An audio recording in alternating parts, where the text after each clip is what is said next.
लोकसभा चुनाव प्रचार के दौरान मचा घमासान के दौरान एमआईएम पार्टी ने एक बड़ा धमाका किया है, जिससे कांग्रेस और बीजेपी जैसी पार्टीज में बेचैनी बढ़ गई है। दरअसल अपने चुनाव अभियान को जन जन तक पहुंचाने के लिए एमआईएम पार्टी ने शनिवार को एक तेलुगु गाना लॉन्च किया। लॉन्च होने के चंद घंटों बाद ही ये गाना सोशल मीडिया पर छा गया।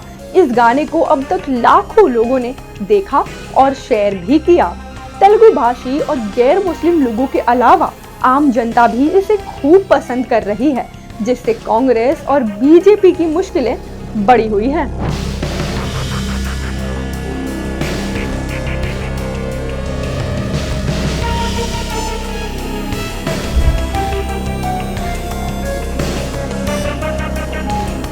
वेलकम बैक टू मुस्लिम सियासत। 2023 विधानसभा चुनाव के दौरान भी एमआईएम पार्टी ने दक्कनी भाषा में एक गाना लॉन्च किया था, जिसके बोल थे, अरे जीतेगी इस बार भी सिर्फ पतंग पतंग पतंग, हम वोट डालते शान से सिर्फ पतंग पतंग। इस गाने ने भी विरोधियों के डांट काटे दिए थे और सबने एमआईएम के सामने घुटने टेक दिए थे। इस हार के बाद तेलंगाना के नए मुख्यमंत्री रेवंत रेड्डी ने भारी सभा में असदुद्दीन ओवैसी के सामने कहा कि कांग्रेस की कोशिश ने बीआरएस को सत्ता से बेदखल कर दिया, लेकिन लाख कोशिश के बावजूद हम एमआईएम को हरा ना सके।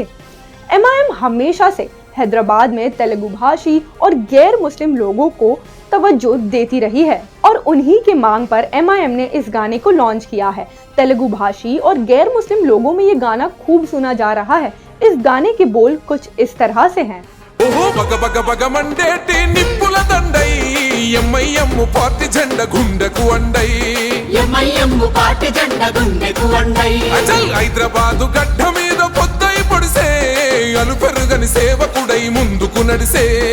इस गाने के दृश्य में असदुद्दीन ओवैसी को उनके निर्वाचन क्षेत्र के साथ साथ पार्टी मुख्यालय दारुसलाम में भी विभिन्न जाति पंथ के लोगों के साथ मिलते हुए दिखाया गया है। इसमें मंदिर प्रबंधन समितियों को उनकी यात्रा के दौरान शॉल भेंट करते उनका स्वागत करते हुए भी दिखाया गया है। गैर मुसलमानों द्वारा उनका स्वागत करते हुए और तस्वीर लेने या हाथ मिलाने के लिए कतार में खड़े बच्चों को दिखाया गया है। कई स्थानों पर ओवैसी को एक काल्पनिक पतंग एमआईएम का चुनाव चिन्ह उड़ाते हुए भी देखा जा सकता है। गाने के बोल इस बात पर जोर देते हैं कि कैसे ओवैसी आम लोगों के हितों के लिए लड़ रहे हैं और उनका काम कर रहे हैं।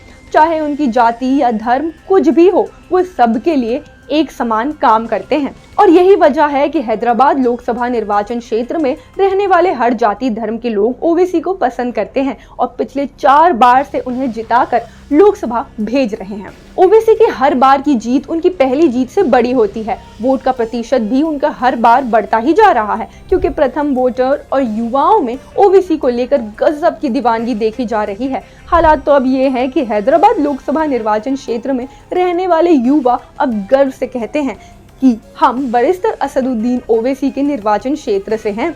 वो अकेले संसद में सब पर भारी होते हैं। देश के 80% संसद में सिर्फ टेबल बजाने जाते हैं, जबकि नेता बैरिस्टर असदुद्दीन ओवैसी संसद में जनता के मुद्दे पर सरकार से सवाल उठाने जाते हैं। इतना ही नहीं, एमआईएम पार्टी एक छोटी पार्टी होने के बावजूद भी देश में जो उपलब्धि हासिल की है वो अपने आप में सराहनीय है। इस पार्टी ने कुछ ही वर्षों में देश के कई राज्यों में अपना विस्तार किया है, जिसमें बिहार, बंगाल, यूपी, मध्य प्रदेश, राजस्थान, महाराष्ट्र, कर्नाटका, झारखंड, दिल्ली जैसे राज्य शामिल है। इनमें से कई राज्यों में इस पार्टी के एमएलए और एमपी भी हैं। इस पार्टी के बढ़ते जनसरोकार से कई राज्यों के क्षेत्रीय और राष्ट्रीय पार्टीज के संगठन में घबराहट देखी जा रही है।